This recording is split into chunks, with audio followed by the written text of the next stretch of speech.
Hello friends, स्वागत है आपका मेरे यूट्यूब चैनल दीप क्लासेस में, जिसमें हमारा आज का टॉपिक है प्रेमचंद द्वारा रचित कहानी बेटों वाली विधवा की समीक्षा। हमारा आज का टॉपिक स्टार्ट करने से पहले अगर आप हमारे चैनल पर नए हैं या आपने अभी तक हमारे चैनल को सब्सक्राइब नहीं किया है तो इसे सब्सक्राइब कर लें, जिससे हमारे आने वाले वीडियो के सभी नोटिफिकेशंस आप तक पहुंच सके। चलिए अब हम अपना टॉपिक स्टार्ट करते हैं। किसी भी कहानी की समीक्षा के लिए हमें कुछ महत्वपूर्ण बिंदुओं पर लिखना होता है, जिसमें पहला है प्रस्तावना, दूसरा कथा वस्तु, तीसरा पात्र एवं चरित्र चित्रण, चौथा कथोपकथन, पांचवा देशकाल और वातावरण, छठा भाषा शैली और सातवां उद्देश्य। हम इन्हीं पॉइंट्स के आधार पर बेटों वाली विधवा कहानी की समीक्षा को जानेंगे। सबसे पहले हम देखते हैं इसकी प्रस्तावना को। उपन्यास सम्राट, कहानी सम्राट तथा कलम का सिपाही मुंशी प्रेमचंद का स्थान हिंदी साहित्य जगत में अनुपम और अद्वितीय है। आपके साहित्य में राष्ट्रीय, राजनीतिक, सामाजिक, मध्य वर्गीय तथा निम्न वर्गीय जनजीवन का सजीव चित्रण मिलता है। पाश्चात्य साहित्य से यथार्थवाद को तथा भारतीय साहित्य से आदर्शवाद को लेकर आपने आदर्शोन्मुखी यथार्थवाद को जन्म दिया है।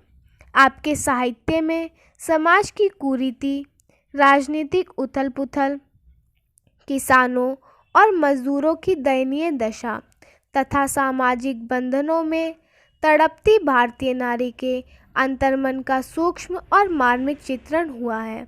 आपकी कृतियों में दलित और शोषित के प्रति आंतरिक संवेदना पाठक को जागृत करती है।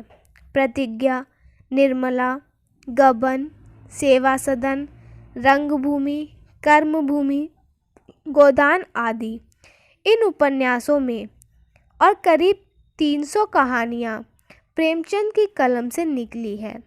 आपका सारा साहित्य विश्व की प्रसिद्ध भाषाओं में और भारत की सारी भाषाओं में अनुदित हुआ है। आपकी कहानियाँ मानसरोवर के 8 खंडों में संकलित हैं। अब हम इसकी कथा वस्तु को देखते हैं। पंडित अयोध्यानाथ का देहांत होता है। 4 बेटे और 1 बेटी उनकी संतान है। पक्का मकान, 2 बगीचे, कई हजार के गहने और 20,000 नगद संपत्ति से परिवार परिपुष्ट है। पंडित अयोध्यानाथ की पत्नी फूलमती पति के जीवित समय घर की मालकिन और आदरणीय रहती है। 4 लड़के एक से एक सुशील, 4 बहुएं एक से एक बढ़कर आज्ञाकारी। सांझ होने पर 4 बहुएं बारी बारी से उनके पांव दबाती है। वह स्नान करके उठती तो साड़ी छाटती है। सारा परिवार फूलमती के इशारों पर चलता है। बड़ा लड़का कामता एक दफ्तर में नौकर है। छोटा उमानाथ डॉक्टरी पास कर चुका है। तीसरा दयानाथ बीए फेल है। चौथा सीतानाथ बीए पास करके एमए की तैयारी में लगा हुआ है। 40 वर्षों से हर मामले में फूलमती की बात सर्वमान्य रहती है। काल की गति तारे नहीं टरे के अनुसार परिवार में बहुत से परिवर्तन आते हैं।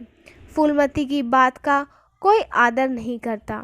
बड़ा लड़का कमतानाथ खुलकर माँ का विरोध करता है। उमानाथ और दयानाथ अपने अपने कारोबार के लिए माँ फूलवती का जेवर बेच डालते हैं। धीरे धीरे उसका स्तर गिरता जाता है और वह निरादर का केंद्र बनती है। बड़ा लड़का कामतानाथ कटु स्वर में कहता है, आपको कुछ भी खर्च करने का अधिकार नहीं है। उमानाथ और आगे जाकर कहता है, माँ का हक केवल रोटी कपड़े का है। फूलमती को अनुभव होने लगता है कि उसकी कमर टूट गई है। पति के मरते ही अपने पेट के लड़के उसके शत्रु हो जाएंगे। उसको स्वप्न में भी गुमान नहीं था। जिन लड़कों को अपने हृदय का रक्त पिला पिला कर पाला, वही आज उसके हृदय पर आघात कर रहे हैं। अब तक वह स्वामिनी बनकर रही, अब नहीं। वह अपनी दशा पर रोती रहती है। लड़की कुमुद का विवाह 40 साल की उम्र वाले दीनदयाल से करवा देती है।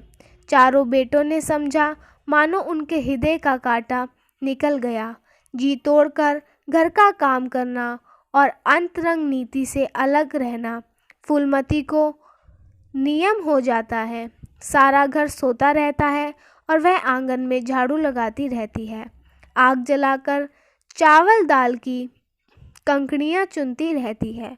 उसके मुख पर जो आत्मगौरव झलकता रहता था, उसकी जगह आज गहरी वेदना छा जाती है। काल की गति नहीं रुकती। फूलमती का कमरा घर के सबसे बड़े कमरों में सबसे शानदार था।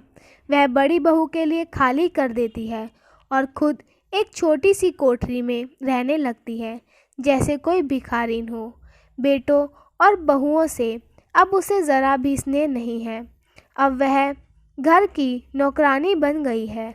वह केवल इसलिए जीती है कि मौत नहीं आती। सुख या दुख उसे लेना मात्र भी ज्ञान नहीं। उमानाथ का औषध लय खुलता है, मित्रों की दावत होती है, नाच तमाशा होता है। दयानाथ के प्रेस खुलने पर जलसा होता है। सीतानाथ को वजीफ़ा मिलने पर विलायत जाता है, फिर उत्सव होता है। कामतानाथ महीने भर टाइफाइड से बीमार रहता है।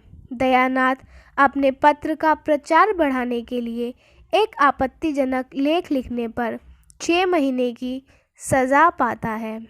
एक फौजीदार के मामले में रिश्वत लेकर गलत रिपोर्ट लिखने पर उमानाथ की सनद छीन ली जाती है। फूलमती के जीवन में अब कोई आशा, कोई दिलचस्पी, कोई चिंता नहीं। उसकी ज़िंदगी 2 काम है, पशुओं की तरह काम करना और खाना। बस वह बेबस काम करती है, पर खाती है विष के कौर की तरह। महीनों सिर में तेल नहीं पड़ता, महीनों कपड़े नहीं धुलते, कुछ परवाह नहीं। वह चेतना शून्य हो जाती है।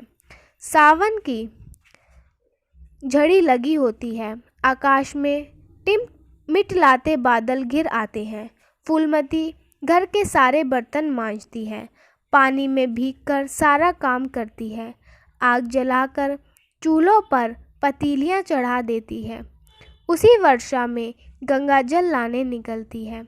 गंगा समुद्र की तरह बड़ी होती है। सामने का किनारा क्षितिज से मिलने लगता है। किनारों के वृक्षों की केवल फुनगियाँ पानी के ऊपर रह जाती है। घाट ऊपर तक पानी में डूब जाते हैं। फूलमती कलसा लिए नीचे उतरती है, पानी भरकर ऊपर जाती रहती है कि पाँव फिसलता है, संभल नहीं पाती और पानी में गिर पड़ती है। पल भर में वह लहरों में समा जाती है। अब हम इस कहानी के पात्र और चरित्र चित्रण को देखेंगे। कहानी फूलमती को आधार बनाकर चलती है। फूलमती पंडित अयोध्यानाथ की पत्नी है। धनी, सांस्कृतिक और आदरपूर्ण परिवार है। उनका आज्ञाकारी पुत्र, बारी बारी से पाँव दबाने वाली बहुएं और इशारे पर चलने वाले परिवार की वह मालकिन है। अयोध्यानाथ का देहांत होने के पश्चात परिवार में फूलमती का अनादर, अपमान, विरोध और धिक्कार होने लगता है। लड़के उसका जेवर बेचकर इधर उधर का कारोबार करने लगते हैं। बहुएं स्नेह भाव के स्थान पर तिरस्कार प्रकट करती है। फूलमती को धीरे धीरे अनुभव होने लगता है कि उसकी कमर टूट गई है। पति के मरते ही अपने पेट के बच्चे ही शत्रु हो जाते हैं। वह स्वामिनी के पद पर से नौकरानी बनकर घर के काम में सदा लगी रहती है। जी तोड़कर घर का काम करना फूलमती का नियम हो जाता है। आखिर अपना कमरा खाली कर छोटी सी कोठरी में उसे रहना पड़ता है। बेटों का कारोबार भी बिगड़ जाता है। फूलमती के जीवन में अब कोई आशा, कोई दिलचस्पी और कोई चिंता नहीं रहती। महीनों सिर में तेल नहीं पड़ता और महीनों कपड़े नहीं धुलते। सावन के महीने में घर का काम उतारकर फूलमती चूल्हे पर पतीलियाँ चढ़ा देती है। वर्षा में वह गंगा जल लाने निकलती है। बाढ़ उमड़कर नदी समुद्र सी लगती है। फूलमती कलसा में पानी भरकर ऊपर जाती रहती है और पाँव फिसलकर जलमग्न हो जाती है। ओझाले खोलकर मित्रों को दावत देने वाला उमानाथ, माँ के गहने बेचकर प्रेस सूखने पर जलसा मचाने वाला दयानाथ, वजीफ मिलने पर विलायत जाने वाला सीनानाथ, लड़के के यज्ञोपवीत संस्कार पर धूमधाम मचाने वाला कामतानाथ, फूलमती के चारों पुत्र रत्न समाज के लिए कलंक है। बेटी उमा फूलमती के नदी में समाये जाने पर करुणा प्रसारित करने वाले सामाजिक जन आदि का भी कहानी में अपना अपना स्थान है। अब हम इस कहानी के कथोपकथ को देखते हैं। बेटों वाली विधवा कहानी में कथोपकथन कम है, लेकिन वह कहानी के तत्व को आगे बढ़ाते हैं। कथोपकथों में चारित्रिक विशेषता प्रकट होती है। फूलमती और पुत्रों के बीच वार्तालाप होता है। चलिए अब हम उस वार्तालाप को देखते हैं। फूलमती, किसकी राय से आटा कम किया गया? कामतानाथ, हम लोगों की राय से। फूलमती, तो मेरी राय कोई चीज़ नहीं। कामतानाथ, क्यों नहीं, लेकिन अपना हानि लाभ तो हम भी समझते हैं। इस प्रकार फूलमती और बड़ी बहू के बीच वार्तालाप होता है। फूलमती, जब तक हिसाब किताब ना हो जाए रुपये कैसे दिए जाएंगे? बहू, हिसाब किताब सब हो गया। फूलमती, किसने किया? बहू, अब मैं क्या जानूं किसने किया, जाकर मर्दों से पूछो। कामतानाथ, वह रुपए तुम्हारे नहीं रहे, हमारे हो गए। फूलमती, तुम्हारे होंगे लेकिन मेरे मरने के पीछे।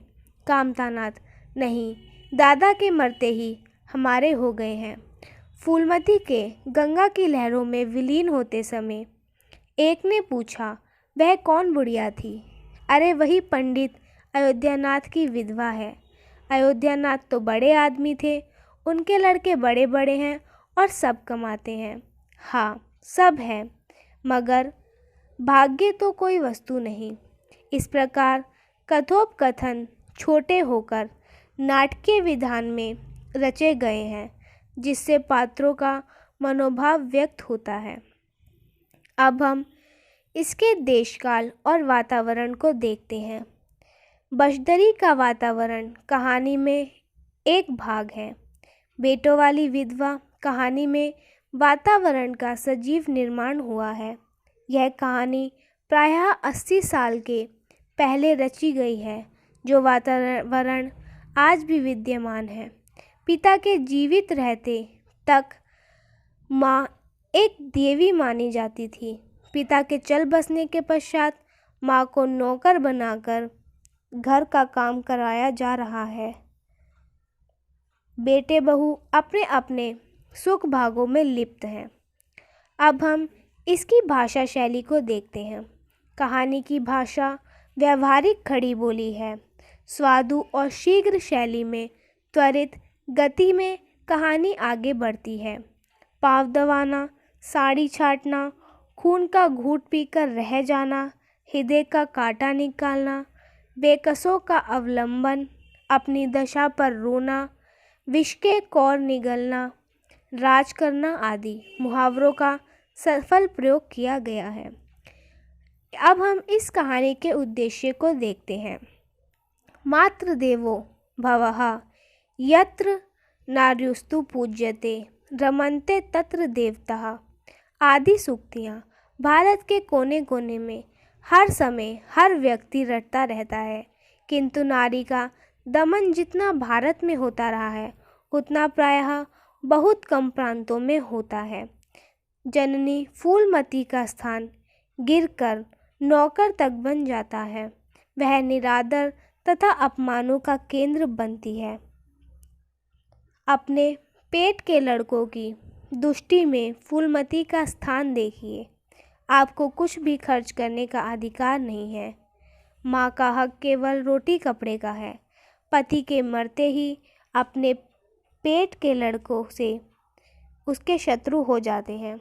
यह विषय बताता है कि कहानी का प्रेमचंद का उद्देश्य है। इसी के साथ हमारा आज का टॉपिक यहीं ख़त्म होता है, जिसमें हमने जाना प्रेमचंद द्वारा रचित कहानी बेटों वाली विधवा के समीक्षा के बारे में।